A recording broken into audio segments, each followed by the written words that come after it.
Gracefully and Frankly is brought to you by Sierra Sil. We're going to be talking about keeping up energy as we age this show. And you can have all the energy in the world, but if you have painful joints, you still can't do much, right? Get yourself started today on Sierra Sil. Their capsules, spray, even pet chews, all natural, and they promise you will feel relief in your joint pain within 14 days of starting or your money back. You really do have nothing to lose but the pain. Find out about it for yourself at sierrasil.com. Sierra, like the mountains, SIL.com. And when you make a purchase, get 10% off with the code GF.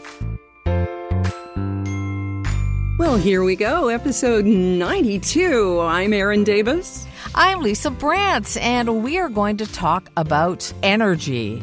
Getting your energy back up if it's fallen down, and when you need to see somebody about it.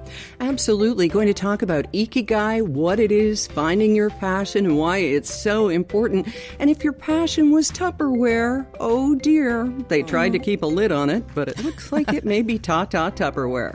Fall allergies are not only real, they're getting worse, and we'll tell you why and some ways you may want to try to cope with them. What happens when a family member decides to change teams?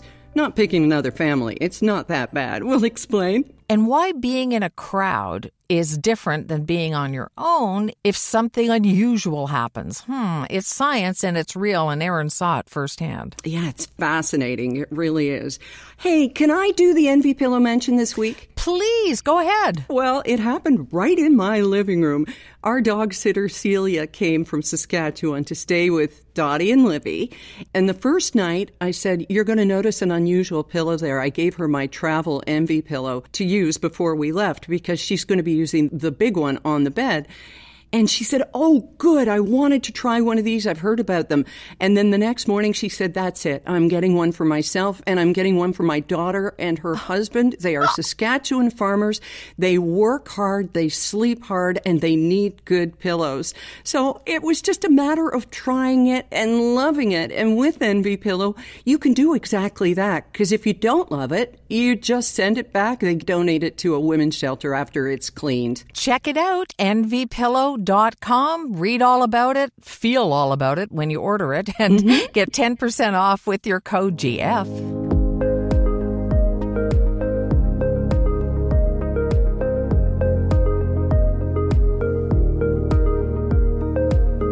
Okay, another flight. What was it like? How was your plane trip? It was good. Touch wood if I had any in this hotel room. Porter hasn't let me down yet. It's good to be back in southern Ontario. Although, Lisa, I'm not used to the humidity. I've become soft and dry, it turns out. Oh, it's such a relief to come visit you and get away from it. It's really hard to cope with, isn't it? It is, but it's just so good to be back here. It's good. The colors haven't really started to change yet, but it's all timing, isn't it? Well, we go through a hike in the woods, and there's a sort of a trail near us, and everything's turning in the woods, but on the outside, it's all green. And I don't understand how that works. I'm sure somebody smarter than me does, but and yeah, you're right. It all depends where you are. So Porter didn't let you down. The plane flight was good, and you learned something about crowds, and I'm dying to know about this. Oh, this is so fascinating. Well, it comes from a podcast called Cautionary Tales that I love to listen to. So I'm listening to this episode about a Beverly Hills Supper Club nightclub fire that happened in 1977 in Kentucky. And the crowd was waiting for John Davidson to come on. And remember John Davidson, those sparkling teeth, those brilliant dimples? Dimples, yeah. And there's a fire that starts in part of the building. And so this kid who was working there decides, well, nobody's doing anything, so he's going to do something. He gets up on stage in the middle of this stand-up comic act, and he tells everybody, okay, I need you to listen carefully to what I'm saying. There is a fire in the building, and you need to get up and very calmly head toward that exit. But everybody just sits there, and they're looking around, and they're thinking, we've paid for our tickets to see John Davidson, and they're watching each other to see who's getting up to leave. Well, the short version of the story is many, many of them did not. And they all stayed, and they perished because they couldn't get out, and there was smoke inhalation and everything else. So what this reminded me of was getting on the flight, and Rob and I didn't have our masks on. We sat in our seats, and Rob said, well, I'm not going to put my mask on. We've gotten through the lineup and stuff. We're on the plane. And there's a woman in a row ahead of me who has her mask on. And then in the row next to us, this man is coughing and coughing and coughing. And the woman next to him, I lean over and kind of look toward the window. She's also got a tissue out and she's going through it, whatever it is. She's into a tissue as well. And I said, this couple has something. Put on your mask. And so we did for the whole flight. But it also reminded me that seeing that other woman with the mask on made me think, yeah, let's wear our masks. So that was the kind of the smoke crowd effect in real time. It's a little bit like nobody wants to stand out and be the first, I guess. Is that what you're seeing? Yes, and there was this science experiment where they had groups of volunteers in rooms filling out questionnaires. And as they piped in smoke. Interestingly, when there was a group of volunteers in one room and the smell came, nobody got up or did anything. I think they were all looking at each other to go, okay, is he reacting? Is she reacting? And when they didn't, nobody did anything. But when it was one person in the room by themselves, as soon as the smoke started, they got up and went out to tell someone that they were smelling smoke. Right. What does that tell you about how we behave in crowds? Well, they did an experiment regarding a murder and found out that the more people who are witnessing an assault or a murder, they won't do anything. But when there's one, they feel all the responsibility. So I think if somebody's looking around for an authority figure and nobody emerges, it's kind of like, well, we must be okay. But if you're on your own, you make that decision for yourself, I guess, because there's nobody else to look to. Yeah, exactly. It was fascinating. Oh, speaking of murders, you were on a murder mystery train. Yeah, they do this in Port Stanley. We have a little train here. It's like a 1952 train that's been all done up. And Aaron, they went through such an ordeal to dig out the tracks and repair them. And this happened over years. And anyway, it's a real great little tourist attraction. So we've been on it for a couple different things. But this is the first time we got tickets because they sell so fast for the murder mystery dinner. So we went with our neighbors, Bill and Carol. And it was Carol's idea. So I thank her for getting us on there. And it was just good fun. I mean, it was corny and silly.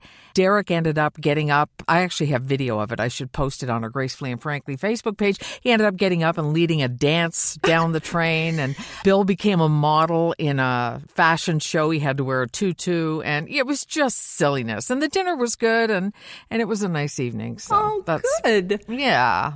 It goes to St. Thomas and back, which if anybody knows Port Stanley to St. Thomas, you can drive it in about 10 minutes. But I think we go at 6 kilometers an hour or something. Ooh. So it's a nice slow track. And yeah, it's just a fun little thing. So it's not exactly the Orient Express, but it was a good time. Oh, that's fantastic. Not even close. Yeah, but it was a good time. But you and Derek weren't the murderers? No, we weren't. And it turned out only the players were the murderers. They had people in the audience playing different roles, but I just had no idea who did it. So when I filled out my little card, I just made a joke, which they actually read out, which I would have to tell you the whole plot and everything to explain, so it's not worth it. But I made them laugh, so that was a success for me.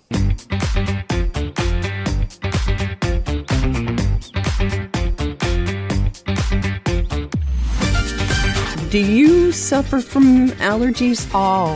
All spring, all summer, and well into the fall until there's frost. Absolutely. Yeah. Well, guess what? Climate change is making it worse because everybody knows that spring is the big one, but fall can be just as bad. And the biggest culprit is, of course, ragweed. It starts to bloom in August, typically peaks in mid-September, but it can continue to grow into November. And you have to have that first big frost or snow to kill it off, right? And what's happening as temperatures stay warmer, that first frost is happening later and later, so they have more time to grow and release allergens. It looks to me like weeds are growing faster. I have nothing to base that on except where we walk. Yeah. And they can trim them them, and 2 weeks later, they're as tall as me again. So obviously, let's just say it's a fact and spread this far and wide that weeds are growing faster. I heard it on a podcast. That's right. Wow. So what are we supposed to do beyond allergy pills? Well, the first thing you should do is test for COVID, because runny noses, sneezing, stuffiness, postnasal drip, and fatigue symptoms sound a whole lot like colds and COVID. So you have to take a test. But there are a few clues to help pin down the course of your sniffles. If you don't have fever, body ache, or GI symptoms, then of course it's probably allergies. Watch out for scratchy, tingling ears, eyes, throats, and noses. And fall allergens can also cause rashes like eczema. I didn't know that. I guess in severe cases, people can get hives too. I've seen that. Jeez. Yeah. Okay, so how to handle them? You asked that. And we have the answers here. If you can do it, keep your windows closed as much as possible, especially on sunny, windy days when pollen levels are particularly high. Take your shoes off at the door. We've already kind of established we do that. You might also want to take a shower and change your clothes when you get home from that walk, Lisa. HEPA air filters can help clean the air indoors and remove mold and dander. Try to vacuum more often, especially if your pets go outside. Consider washing your sheets regularly as well. Keep your pets out of your bedroom. Not going to happen. And that's so that they don't track pollen onto your pillow. And you might want to wear a hat and sunglasses outside, which you do anyway, which can shield your face from pollen. And also masks might mitigate symptoms. I'm not going for a walk in a mask. There is no way. No way. Yeah. Although I see people doing it. Somehow they manage it. Well, I've wondered that. People out by themselves with a mask on. And I go, okay, why? But you know what? It could be allergies. Right. And as Tim Walz, who is the vice presidential candidate in the U.S., says, just mind your own damn business. That works too. Exactly.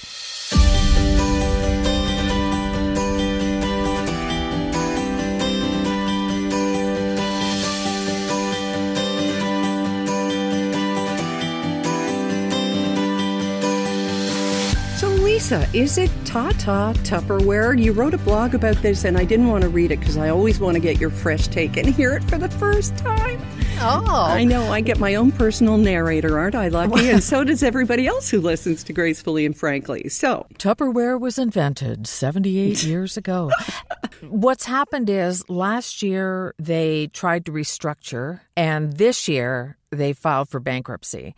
And they're hoping to get a buyer, but it's not looking likely because sales are down so far. They didn't pivot quickly enough, and the thing that makes Tupperware so great is also now its downfall, and that's that it never wears out. Oh. It's so hard to destroy. One of the things I said in my blog was that we should have made it cool to hand down the Tupperware to the next generation. So, all right, you're moving out to go to university. Here's your Tupperware, so that it became a cool thing, because it's just not cool in the disposable society. Disposable in the good way, that it can be recycled or whatever, but disposable in a bad way where it's get everything fast and get it cheap. So one of the women who read my blog said she talked to her Tupperware distributor and she had no knowledge of this, but on the ground, if I'm not mistaken, they sort of get like, I know there's a catalog, but they also get a quantity of Tupperware that they can sell or show or whatever. So I don't think it would really change too much in the immediate future for them.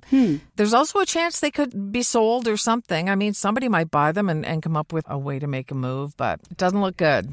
Well, I bought a set about 2 years ago because I was a big fan of the marvelous Mrs. Maisel, and then Tupperware got on that, and they marketed and sold a set that had the beautiful pastel colors that I was seeing in the Maisel kitchen. Aw. Yeah. So I bought those. I bought into those. So I have Tupperware that I'll hand down to Colin and Jane, probably. Well, there you go. Yeah. But also, does the article or anything that you read about it mention what selling them in Target on shelves did to the business model? Too little, too late. Oh. Yeah, Rubbermaid, all those other container makers were already in grocery stores and everywhere. And Tupperware just looks antiquated now. Oh. Unfortunately, yeah. I mean, we have such great memories of Tupperware, don't we? We do. I bought that green colander. Yes, my mom had it. Yeah, so that's exactly. My mom had it too. And I found one in a store, in an antique store, of course, and bought it just for the memory. And actually, it's a really good colander as well. But yeah, mine had a big melt mark in it. I don't know how my mother did it, but obviously it was too close to a pot sitting next to the stove, probably waiting for the spaghetti to boil. So here's to the memories of Tupperware, and maybe there's enough of a nostalgic boost that'll keep it alive, but probably not. Speaking of things to be handed down, we got a rude awakening this week. When we arrived in Ottawa, we surprised Colin and Jane, who are soon to be 10 and 5 respectively, with a hockey game Tuesday night. We went to see the Senators and Leafs game here in Ottawa.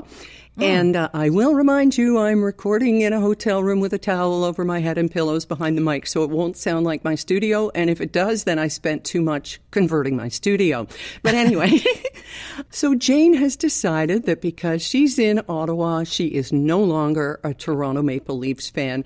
I don't know how to feel about it.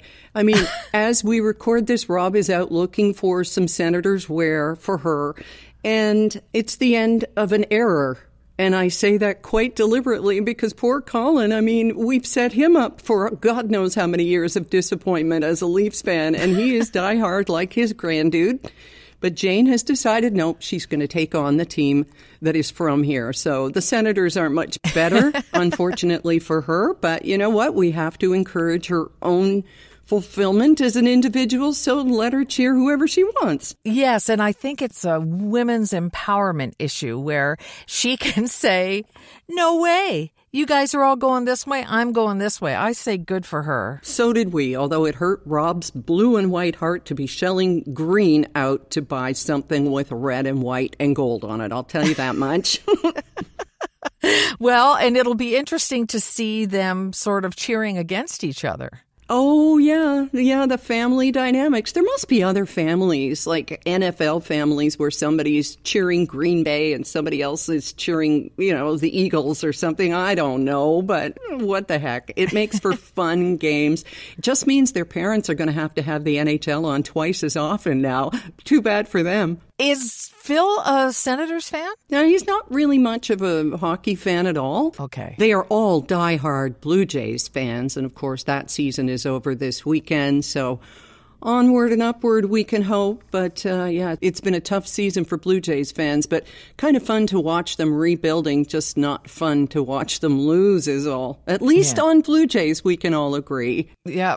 If only Canadians could all get together behind one thing, like we do at the Olympics when we all get behind Team Canada, right? Right. Yeah. What did you think of Trudeau on Colbert the other night? I watched some clips. I am intentionally way, way down in any of my following of politics, Erin. I just found it was making me anxious.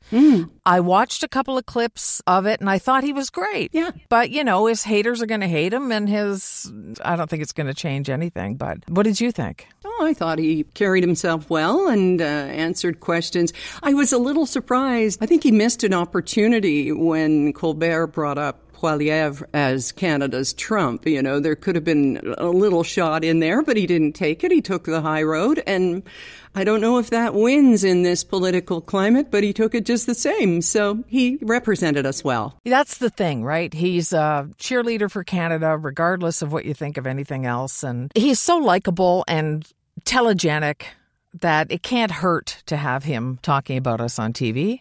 Can it? Yeah, and he admits that people just are kind of tired of him, and they're tired of everything that's happened in the past several years. I mean, riding through COVID and everything else, the worldwide inflation and all of that, and the tendency is to pin it on somebody, and he recognizes he's got the pin on him. So it was interesting to watch. Would that be being a champion of Canada and all of those things, even if he's not prime minister, whatever happens, would that be a description of his ikigai? Ikigai.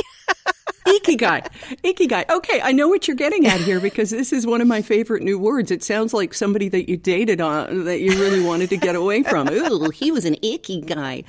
But it's a Japanese word, ikigai, and it's about finding your passion and your purpose. And we first became aware of this watching a documentary series on Netflix called Live to 100, Secrets of the Blue Zone. And it came out last year, and some people they're arguing about what a blue zone is and stuff. But it's places in the world, largely islands, where people are living to 100 plus. Huh. And in Okinawa, Japan, one of the main factors is something called your ikigai. Huh. And it's your passion. And we have an article that we will link to on our Gracefully and Frankly Facebook page from positivepsychology.com/ikigai. And how it describes it is sort of a Venn diagram of the joining up of these things in your life. This is what we want to look for in our lives, Lisa. The 4 elements of ikigai are doing what you love, what you are good at, what the world needs, and what you can get paid for. Now, we're doing those things, and in some ways, my passion, your passion, may or may not be things that we can get paid for. Right. That's where we fall down. And I don't know that that is the most important thing when it comes to volunteering, because volunteering is what you love, what you're good at, and gosh knows what the world needs. Right. Very good point. And I've been reading so much about finding happiness and stuff, and how if you're looking to be happy every second of every day, you're just not realistic. And so if you find something you're passionate about and feel is worthwhile, which can be separate from happiness. How many retired men do you know make really cool birdhouses? Mm-hmm. Just whatever speaks to you. There are so many things that I would love to do, but nobody would give me a nickel for. Yeah, but you found that with our Gracefully and Frankly necklaces. You just kind of put them together as a way to promote our live podcast, as a way to thank people for getting their friends to listen. And then what a big surprise. Yeah. You had orders for about 100 of them. So you stumbled into your ikigai. Well, it was one ikigai, the chain of leading to the next one. Although we are lucky in what we do, we get to use our skills. Some would say maybe. And but even the, voiceover and writing and that kind of stuff. Yeah. And the fact that we have sponsors. I mean, there are a million podcasts out there, and we're just so lucky that Sierra Sil and Envy Pillow are so wonderful and loyal to us, and people are loyal to them in return. So, yeah, we're lucky. We really are. And you do volunteer work, and I know that brings you a lot of happiness. And it sure does. I'm filling out some applications right now for my next volunteer attempt. So, yeah, maybe that'll be it, too. I don't know. We're getting to that age, honey. Oh, and may I remind you once again that it's your birthday? Yeah. Yes, it is. And I couldn't have imagined being able to spend it today with our grandkids and their parents and stuff. And this is our ikigai. We don't get paid for it, obviously, but this is our joy and our passion is being grandparents. Oh, I have to thank you again, as I do every year, for going first into our new age. I appreciate you making sure the way is clear and everything's safe. Well, you're very welcome. And of course, yours is coming up on October the 8th, and I can't wait. We are just sisters who were, different misters, different mothers, different provinces, but only those few days apart. So I'm just so grateful to have found you in my life. Oh. You are my icky girl. There you go. Gee, thanks. You're welcome.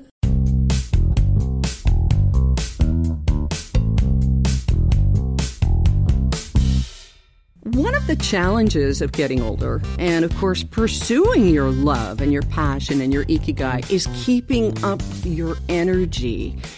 And feeling constantly exhausted, it's just not normal, regardless of your age. And it is a myth that as we age, fatigue becomes par for the course, although it's a common symptom. About a third of 70-year-olds and two-thirds of 85-year-olds experience fatigue. And it's a reason why it's hard to get out of bed, harder even than chronic joint or back pain. Wow. And of course, this is where I mention again, Sierra Sil will help you with that joint pain, and they have a guarantee.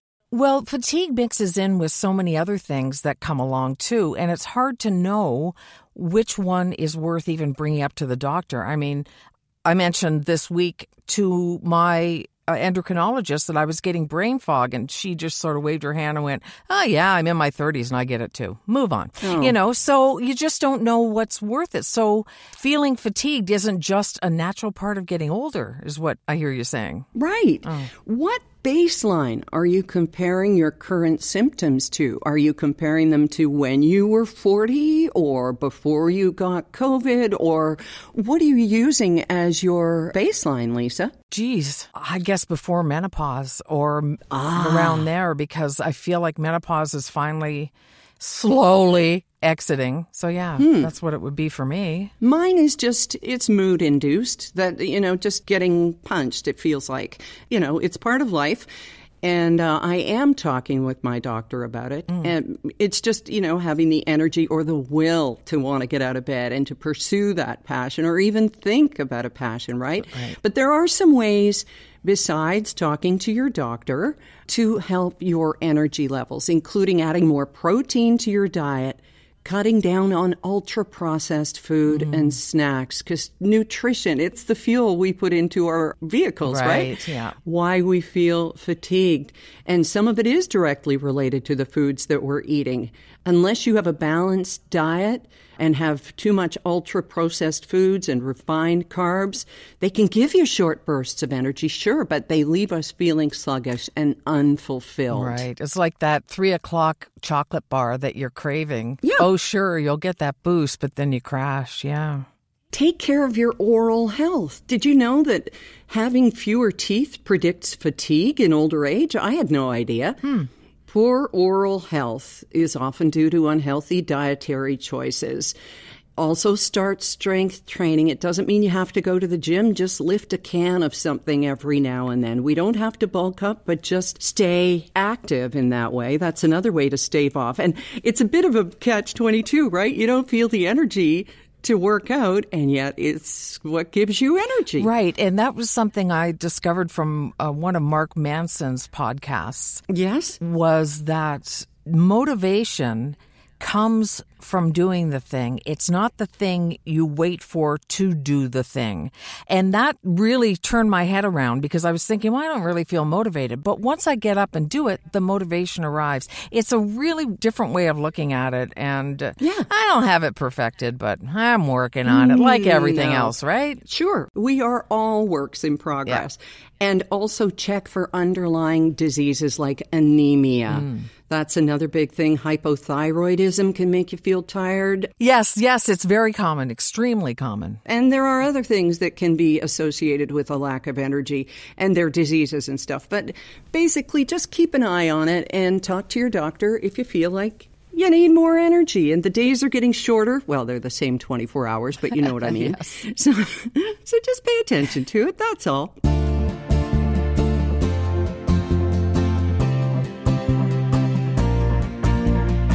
Okay, well, I guess when we next speak, I'll be at home again, and our whirlwind trip to southern Ontario will be over. Sorry I wasn't seeing you this time. We have just visited as many people as we can during this trip. We had planned this. It's all good. I'm going to see you next month. It's good. Yes, it's going to be great. In the meantime, thank you. Thank you to everybody for sharing this time with us on Gracefully and Frankly, and we appreciate you. We appreciate our sponsors. We mentioned them before, Sierra Sil and Envy Pillows, so there you go. And I'm having birthday cake today. I will have you know I will have some of those refined sugars because, damn it, I'm 62 and I'm having cake. Absolutely. Yay. Any excuse for cake. You bet. Happy birthday. Thanks, honey. Bye.